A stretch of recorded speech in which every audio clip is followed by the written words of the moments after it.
हे सर्वच मान्यवर त्यातील प्रमुख आदरणीय साहेब कुलकर्णी साहेब, आमचे मित्र अतुलजी, लवजी शक्ती सेनेचे नागपूर असेल, वर्धा असेल, या ठिकाणचे सर्वच पदाधिकारी, इथून पुढचा कार्यक्रम मगाशी कोठारी साहेबांनी सांगितलं, सोलापूर या ठिकाणी सकाळी 10 वाजता पोहोचायचे. त्यामुळं या ठिकाणी माझं मार्गदर्शन झाल्याबरोबर आपण सर्वजण मला या ठिकाणाहून जाण्याची आज्ञा करा एवढी या ठिकाणी मार्गदर्शनापूर्वी विनंती करतो. माझ्या छोट्याशा मार्गदर्शनास सुरुवात करतो. संयुक्त महाराष्ट्र चळवळीचे शिल्पकार, जगदविख्यात विश्वविख्यात थोर साहित्यिक साहित्यरत्न अण्णाभाऊ साठे यांना प्रथमतः या ठिकाणी विनम्र असं अभिवादन करतो. भारतीय राज्यघटनेचे शिल्पकार बोधिसत्व परमपूज्य डॉक्टर बाबासाहेब आंबेडकर यांनाही या ठिकाणी विनम्र असं अभिवादन करू. डॉक्टर बाबासाहेब आंबेडकर यांचे सामाजिक आणि वैचारिक गुरु महात्मा ज्योतिबा फुले यांनाही विनम्र असं अभिवादन करू. महात्मा ज्योतिबा फुलेंचाही गुरु आद्य क्रांतिगुरु लवजी वस्ताद यांना पहिल्यांदा या ठिकाणी विनम्र असं अभिवादन करू. स्वातंत्र्यवीर विदा सावरकर यांनाही विनम्र असं अभिवादन करू. विदा सावरकरांचे क्रांतिकारी गुरु क्रांतीवीर वासुदेव बळवंत फडके यांनाही विनम्र असं अभिवादन करू. वासुदेव बळवंत फडकेंचाही गुरु आद्य क्रांतिगुरु लवजी वस्ताद यांना दुसऱ्यांदा या ठिकाणी मी विनम्र असं अभिवादन करतो. 8 नोव्हेंबर 2016 रोजी केंद्रातल्या मोदी सरकारने एक क्रांतिकारी निर्णय घेतला. रात्रीच्या 8 वाजता देशाचा पंतप्रधान दूरचित्रवाणीवर आला आणि त्यांनी एक घोषणा केली की 8 नोव्हेंबर 2016 रात्री 12 नंतर तुमच्या खिशामध्ये, तुमच्या बटव्यामध्ये, तुमच्या खजिन्यामध्ये, तुमच्या तिजोरीमध्ये, तुमच्या दुकानामध्ये, आमच्या ताईच्या बटव्यामध्ये, पर्समध्ये असलेल्या रक्कम रुपये 500 आणि 1000च्या नोटा रात्री 12च्या नंतर बंद होती.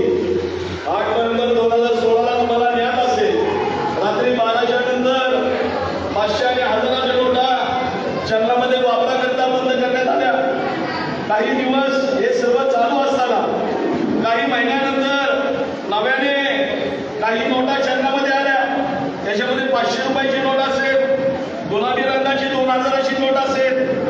या नव्या नोटा आल्यानंतर काही दिवसापूर्वी आपल्याला ज्ञात असेल की त्याच्यातली 2000ची नोट बंद झालेली,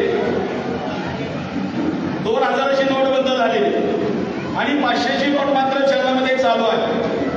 तुमच्या माझ्या सर्व मान्यवरांच्या खिशामध्ये असलेल्या रक्कम रुपये 1 पासून ते रक्कम रुपये 500 पर्यंत या प्रत्येक नोटेवरती ज्या महात्मा गांधींचं चित्र आहे त्या महात्मा गांधींनाही या ठिकाणी मी विनम्र असं अभिवादन करून महात्मा गांधींचे राजकीय आणि वैचारिक गुरु लोकमान्य टिळक यांनाही विनम्र असं अभिवादन करून लोकमान्य टिळकांचाही गुरु आद्य क्रांतिगुरु लवजी वस्ताद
लवकरात लवकर तो प्रश्न मार्गी लावावा याकरता त्यांनी मोठा मोठा दगड बांधला, पायाच्या दोन्ही बुटाच्या लेस बांधल्या आणि त्यांनी तसंच पलटी त्या ठिकाणी मारली आणि त्या डॅममध्ये त्यांनी आत्मदहन केलं. जलसमाधी त्यांनी घेतली, तुमच्या माझ्या भावी पिढीच्या प्रश्नासाठी घेतली. त्याला मी या ठिकाणी वंदन केलं. आजवर मातंग समाजाची जर चळवळ आपण पाहिली तर या महाराष्ट्र राज्यामध्ये मातंग समाजाच्या अनेक संघटना असतील, अनेक नेते मंडळी असतील, आपापल्या परीने आपापल्या ताकदीने आपापल्या कुवतीप्रमाणे या ठिकाणी ते चळवळ चालवत होते. मात्र खऱ्या अर्थाने मातंग समाजाच्या चळवळीला ज्या वीराने धार आणली, ज्यांनी सगळ्यात पहिल्यांदा 26 फेब्रुवारी 2014 रोजी मंत्रालयामध्ये घुसून त्या ठिकाणी पोलिसांचा लाठीचार्ज सगळ्यात प्रथम झाला आणि संपूर्ण राज्यभरामध्ये लवचिक शक्ती सेना आणि आरक्षणाचा प्रश्न आज ज्याच्यामुळे उजेडामध्ये आला त्या स्वर्गीय सोमनाथभाऊ कांबळे यांना देखील मी या ठिकाणी विनम्र असा आग्रह करतो.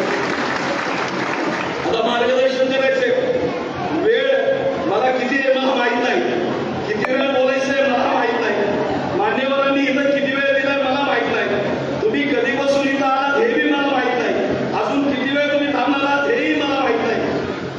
त्यामुळे मलाही प्रश्न पडलेला आहे की आता सुरुवात कुठून करायची. मान तर मांडला पाहिजे.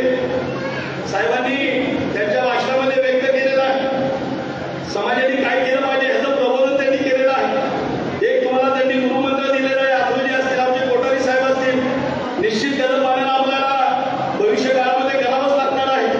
कारण शिक्षणाशिवाय गत्यंतर नाही, शिक्षणाशिवाय पर्याय नाही, वाचाल तर वाचाल, त्यामुळे ते तर करावंच लागणार आहे. मात्र आता एवढ्या वेळामध्ये आपल्याला काय बोलावं, कुठून सुरुवात करावी ह्याचा मला प्रश्न पडलेला आहे. कारण कोठारी साहेब मान मांडायचं म्हणलं की दिवस पुरत नाही.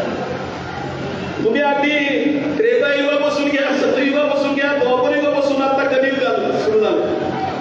आता इथपर्यंत कसं मांडायचं